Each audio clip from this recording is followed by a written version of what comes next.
देखिए, बिहार में शिक्षा विभाग में सबसे ज्यादा नौकरी दिया जा रहा है, नो डाउट, इसमें कोई डाउट नहीं है।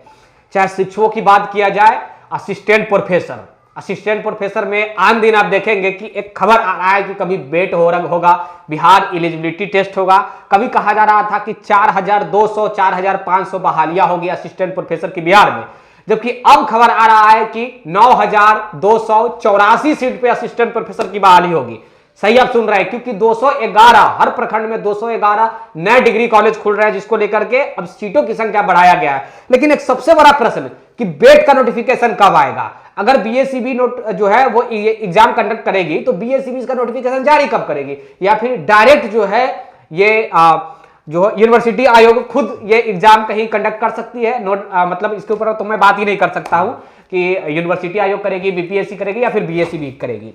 उम्मीद है कि बीएसईबी करेगी। अब यूनिवर्सिटी को बहाली करने की जिम्मा दिया था। हमारे साथ बात करने के लिए मृत्युंजय सर है, जो कि आप लोग अच्छे प्रकार से जानते होंगे। असिस्टेंट प्रोफेसर को लेकर हम लोग बार बार जब भी इंटरव्यू लिए हैं सर का, तो पूरा बिहार देखा है, इसलिए क्योंकि ये नेट जो है टॉपर रह चुके हैं, नेट खुद क्वालिफाइड है। असिस्टेंट प्रोफेसर साहब भी आप कह सकते हैं। सबसे पहले सर बहुत बहुत स्वागत है, कैसे हैं? आपको भी बहुत बहुत धन्यवाद कि आप बच्चों तक, विद्यार्थियों तक ये सारा इन्फॉर्मेशन पहुंचाते हैं, और हम एकदम मस्त हैं। विद्यार्थी भी खूब खुश होंगे, क्योंकि सबसे क्या है, लंबे समय से बेट चिल्ला रहे हैं, कुछ मिल नहीं रहा है भाई को। देखिए, बेट तक तो ठीक था। इस बार 7 निश्चय 3 में सरकार ने यह बात कहा कि हर ब्लॉक में एक स्कूल और एक डिग्री कॉलेज खोला जाएगा। हम पहले तो सरकार को बहुत धन्यवाद इसके लिए कहेंगे, इसलिए धन्यवाद कहेंगे कि मुझे याद है कि मेरे ब्लॉक में नहीं था, मेरे ब्लॉक तो छोड़िए, मेरे घर से लगभग 15 किलोमीटर दूर मेरा डिग्री कॉलेज था जब मैं अपने गांव में रहा करता था। मुझे याद है, हालांकि मैंने दिल्ली से पढ़ा, मैं दिल्ली से किया हूं, बट मुझे याद है कि मेरे बड़ी बहन पढ़ती थी तो 15 किलोमीटर दूर जाती थी। तो माननीय मुख्यमंत्री और इस सरकार को बहुत धन्यवाद कि ये शानदार प्रयास सरकार ने किया है। अब साहब, हम लोग बात उसी कॉलेजों में प्रोफेसरों की बहाली पे चर्चा करने वाले हैं। डिग्री कॉलेज तो जानते होंगे, इसमें बीए बीएससी ये सब हो तो बहुत अच्छा पहल है, क्योंकि सबसे ज्यादा जो ग्रामीण क्षेत्र को विकास करने का मूल साधन जो होता है ना, वो शिक्षा होता है। इस शिक्षा को आप मजबूती से आगे बढ़ाएंगे तो सारे समस्याओं का समाधान एक बार में हो जाएगा। अंबेडकर जी से पूछा गया था, संविधान जब पूरा फाइनल हो गया था, ड्राफ्टिंग हो गया था, तो उनसे पूछा गया था कि किसी ग्रामीण क्षेत्र के परिवेश के विकास का एक साधारण रास्ता होना चाहिए तो क्या है। उन्होंने कहा था, किसी भी ग्रामीण क्षेत्र में चले जाइएगा और किसी भी घर के महिला के शिक्षा के स्तर से आप पता कर सकते हैं कि विकास का स्तर क्या है। तो ये बात हमारे माननीय मुख्यमंत्री जी ने ठीक किया है। इसके लिए हम तहे दिल से उनको शुक्रिया भी कहते हैं, और हम शिक्षकों की तरफ से उनको बहुत तारीफ की, वो शिक्षा को सुलभ बनाने के लिए इतना शानदार काम कर रहे हैं। कब तक होगा? देखिए, ये लंबे समय से केवल कहा जा रहा है भैया कि बेट होगा तो असिस्टेंट प्रोफेसर की बहालियां होगी, लेकिन कहा जा रहा है, पेपरबाजी किया जा रहा है, ट्वीटबाजी किया जा रहा है। जेडीयू के आपने देखा कि ऑफिशियली हैंडल पे बड़ा बड़ा ट्वीट आ गया कि भैया 9484 सीट पे असिस्टेंट प्रोफेसर की हम बहाली ला रहे हैं, जबकि हकीकत यही है कि अभी तक कोई पात्रता ही नहीं हुआ है। आपको लगता है मास्टर साहब कि बिना पात्रता के हो सकता है? पात्रता भी होगा, और मैं थोड़ा इस बात से असहमत हूं। नौकरी की बात आएगी तो बिहार की तारीफ करनी होगी। ठीक है, हमारे मुख्यमंत्री हैं, हम सबके अभिभावक हैं, हम लोग विरोध करते हैं कि हमें सीट ज्यादा दीजिए, लेकिन यदि रोजगार की बात आएगी, नौकरी की बात आएगी, तो उत्तर प्रदेश से लेकर तमाम सरकारों से बेहतर हमारी सरकार काम करती है। इसके लिए भी हम तारीफ और पीठ ठोकेंगे अपने सरकार को। कारण यह कि आप सब जानते हैं, टीआरई 1 से लेकर टीआरई 3 तक शानदार वैकेंसी है, टीआरई 4 में 46,000 वैकेंसी। और रहा बात बेट को लेकर, तो ये इसका एक प्रोसेस है। आप समझिए, ये 2-3 चीजें होती हैं। अब यूजीसी नेट नहीं लेने वाला है। बिहार सरकार का, बिहार में अब विश्वविद्यालय अनुदान, बिहार सरकार का अपना विश्वविद्यालय अनुदान आयोग है, अब जानते होंगे, वो इस वैकेंसी को कराएगा। पहले वेट लिया जाएगा और वेट के माध्यम से ये 9000 जो सीट है, उन 9000 सीटों में सिर्फ प्रोफेसर ही नहीं है, असिस्टेंट प्रोफेसर ही नहीं है, बल्कि और तमाम सीट से उनको भरे जाएंगे। हाँ, इनकी पात्रता भी तय नहीं की गई है, लेकिन बहुत जल्दी ही की जाएगी। अब मैं ये किस आधार पे कह रहा हूं, आपको लग रहा होगा, उसके पीछे 2 कारण है। आप ध्यान रखिएगा, जब भी 7 निश्चय प्रोग्राम में मुख्यमंत्री जी ने कोई वादा किया है, उसको पूरा किया है। मैं ऐसा नहीं कि मैं उनका तारीफ कर रहा हूं या मुझे उस पार्टी से कोई संबंध है, लेकिन चूंकि हमारे अभिभावक जो अच्छे काम करेंगे उसका तारीफ करेंगे। और 7 निश्चय 1, 7 निश्चय 2, 7 निश्चय 3, 7 निश्चय 3 पे हम लोग आए हैं, लगभग ठीक काम हुआ है 7 निश्चय प्रोग्राम में, ये जरूर होगा। अब पात्रता को लेकर है, मुझे लगता है कि जो अभी वैकेंसी शिक्षक भर्ती वाला आया हुआ है 46,000 सितंबर में गया है, तो सितंबर के बाद ही होगा, उसके पहले होने का कोई आसार नहीं। कोई कुछ भी कह ले, मैं आपको डैम श्योर कर रहा हूं, क्योंकि इसका एक लंबा प्रोसेस है। पहले बेट लिया जाएगा, फिर बेट में जो लोग क्वालिफाई होंगे, उस बेट के बाद एक और एग्जाम लिया जाएगा, उस एग्जाम के आधार पर प्रोफेसरों की नियुक्ति की जाएगी। प्रोफेसर कहिए, असिस्टेंट प्रोफेसर कहिए। बेट बेट बेट बेट बेट मैं बार बार वही प्रश्न बार बार मैं इसलिए बोल रहा हूं क्योंकि लंबे समय से लोग केवल जो है आश्वासन लोगों को मिल रहा है। अच्छा एक बात बताइएगा, इसमें पीजी जो है एक होते हैं पास आउट जो पीजी कर चुके होते हैं, और एक जो होते हैं इन द प्रोसेस। बिल्कुल, जो प्रोसेस में जो है अपीयरिंग कहिए। हाँ वही आप क्या बताए सर, अपीयरिंग, हाँ वही आप कह सकते हैं। तो इसमें योग्यता अगर देखा जाए तो कौन योग्य होंगे? क्या दोनों योग्य होंगे या फिर जो ऑलरेडी कंप्लीटेड है पीजी, क्या वो योग्य होंगे? कौन सा योग्य होगा? देखिए दो बातें समझ लीजिए, बहुत क्लियर, बहुत लोग इसके बारे में ना बताए हैं, ना बहुत लोगों को लिटरली जानकारी है कि बिहार में जो प्रोफेसरों की नियुक्ति होती है ना कॉलेजों में, उसके लिए एक पेट होता है। आपको बता रहे हैं, अभी यूजीसी इस पर नाराजगी जाहिर करते हुए कहा है कि हम पेट के मान्यता को नहीं मानते हैं। अभी ये 2 हफ्ता पहले का यूजीसी ने ये अपना नोटिफिकेशन दिया था कि हम पेट को नहीं मानते हैं। तो पेट और यूजीसी नेट नहीं होगा तो ग्रेजुएट, जो भी लोग पोस्ट ग्रेजुएट है, ग्रेजुएट नहीं पोस्ट ग्रेजुएट है, वो तभी असिस्टेंट प्रोफेसर के लिए वैलिड होंगे जब कोई एक ऐसा पात्रता परीक्षा को पास करेंगे। वो या तो बेट हो या तो पेट हो, या यूजीसी नेट का तो नहीं ही देगा, तो बेट या पेट दोनों में से। तो पेट जब यूजीसी नेट नहीं मान रहा है तो बिहार सरकार कैसे मानेगा भाई?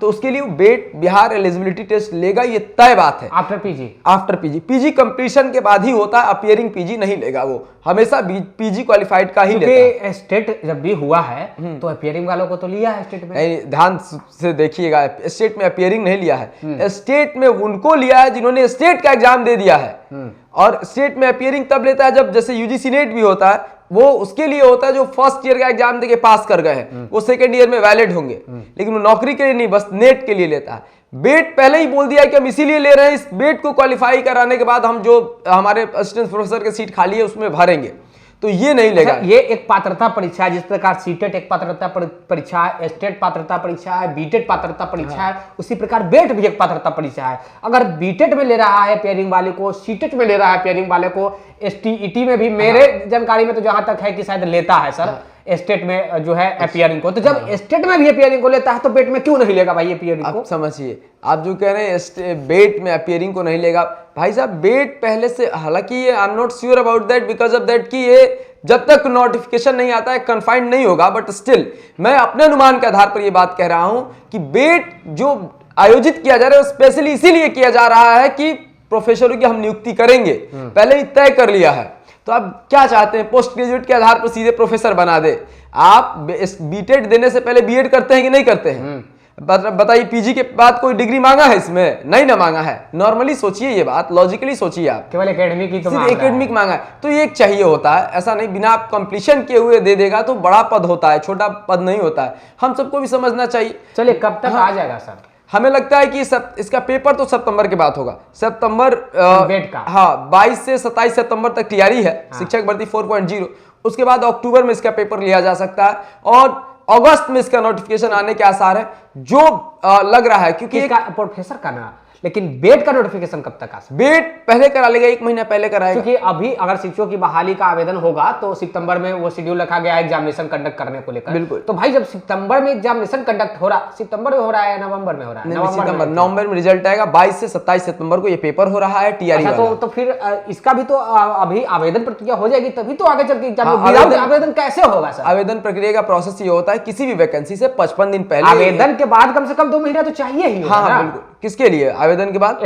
जिसे आवेदन करने के बाद पढ़ने के लिए स्टूडेंटों को चाहिए ना भाई, एग्जामिनेशन के बीच का जरूरी थोड़ी 55 दिन का रहता है, वो बात आपका ठीक है बेट के लिए, लेकिन सवाल ये है कि एग्जामिनेशन लेने के लिए ऐसे कोई एग्जामिनेशन नहीं हो जाता। यदि बेट को निकालने के लिए पूरा परफॉर्मा बनेगा, नोटिफिकेशन आएगा, पास होगा, उसके बाद ना बेट को लिया जाएगा। तो बेट हमें लगता है कि अगस्त के पहले नहीं आएगा, जो हवाबाजी नहीं देना चाहेंगे मैसेज युवाओं को? देखिए मैसेज तो हम यही कहेंगे कि मैं खुद 2020 में जीआरएफ क्वालिफाइड हूँ पॉलिटिकल साइंस से, तो मुझे इस बात का आइडिया है कि क्वेश्चंस का स्तर कैसा होता है, और मैं लास्ट 7 सालों से पढ़ा रहा हूं, तो मुझे आइडिया है कि प्रश्नों का स्तर कितना बेहतर होता है। यदि आप कोई भी हवाबाजी में है कि कोई कुछ बोल दे कि आप एनसीईआरटी पढ़ लीजिएगा हो जाएगा, तो नहीं होगा। हम आपको बता रहे हैं बेट के लिए स्तर अच्छा करके आपको पढ़ना पड़ेगा, चूंकि पोस्ट ग्रेजुएट लेवल के बाद आपको फिर बोल रहे हैं कि पहले से टारगेट कर लिया है कि हम असिस्टेंट प्रोफेसर बनाएंगे, तो प्रश्नों का स्तर भी उसी तरीके का रखेगा। कम से कम जैसे पॉलिटिकल साइंस आप पढ़ रहे हैं या हिस्ट्री स्पेशली पॉलिटिकल साइंस मेरा है तो मैं इसके बारे में डिटेल बता देता हूं, तो कम से कम 7 की थिंकर्स, एंड्रयू हुड की द ग्लोबल पॉलिटिक्स, ओपी गाभासर का पॉलिटिकल थॉट या सुधा रंजन मैम का इंटरनेशनल रिलेशन, और उसके बाद 11 12 और ग्रेजुएशन का जो एनसीईआरटी का कोर होता है पॉलिटिकल साइंस का, उसको खूब अच्छे से कर जाइए एक बार, क्योंकि ये बात आप नहीं सोचिएगा कि बड़ा आसान है और बहुत धूमधाम से जाकर ले लीजिएगा। आपको यकीन नहीं है कि आप पेपर उठाकर नेट का देखिएगा तो आपको पता चल जाएगा कि कैसा स्तर होता है, पहला। दूसरा, हम आपसे ये कहेंगे कि पहले भी ये बातें शिक्षा मंत्री जी बोल चुके हैं कि हम यूजीसी नेट के आधार पर लेंगे, तो आप एक काम जरूर कर सकते हैं। मेरा सलाह ये है कि आप यूजीसी नेट के जितने प्रीवियस ईयर के क्वेश्चन हैं, यूजीसी नेट के जो भी अच्छा बुक आता है प्रीवियस ईयर के क्वेश्चन है, उसको ढंग से एक बार जरूर देख लीजिएगा, ताकि आपको अपने स्तर का पता चल जाए। नहीं स्तर का पता चलेगा तो आप हवाबाजी में रह जाइएगा। कोचिंग वोचिंग सब एक तरफ है, पहला प्रायोरिटी है आपका कि आपको यह पता चले कि प्रीवियस ईयर क्वेश्चन कैसे पूछे गए थे यूजीसी नेट में और उसके स्तर का प्रश्न कैसा पूछा जाएगा, ये अति महत्वपूर्ण है। यदि आपको यह नहीं पता है कि ग्राउंड कैसा है, सूखा है, गीला है, ड्राउट है, तब तक आप ग्राउंड में उतर रहे हैं, फिर मूर्खताबाजी कर रहे हैं। आप मूर्खताबाजी नहीं करिए, पीवाईक्यू अच्छे से देख लीजिए यूजीसी नेट का और फिर तैयारी पे लगिए। और बताइए, आप तो 21 शुरू में सब कुछ पूरा डिटेल बता ही दिए, तो क्या ही इसमें पूछने लायक रह गया। शिक्षक का काम ही यही होता है कि शिक्षक अपना सब कुछ त्याग करके समाज को दिया न्यौछावर किया जाता है। चलिए भैया, 9000 कितना सीट बताए? 9000 लमसम 9200 समथिंग 9284 के आसपास सीटों पे असिस्टेंट प्रोफेसर की बिहार में बहाली होने वाली है, जिसको लेकर के पहले बेट होगा, बिहार एलिजिबिलिटी टेस्ट, बिहार पात्रता परीक्षा होगा, उसके बाद जो है आप उसके लिए योग्य होंगे, यानी कि वो पास कर जाएंगे बेट का एग्जाम, उसके बाद ही आप उसके लिए असिस्टेंट प्रोफेसर बनेंगे। मात्र इंटरव्यू देंगे, फिर असिस्टेंट प्रोफेसर आप बन जाएंगे। इंटरव्यू, कोई एग्जाम नहीं उसके बाद होगा।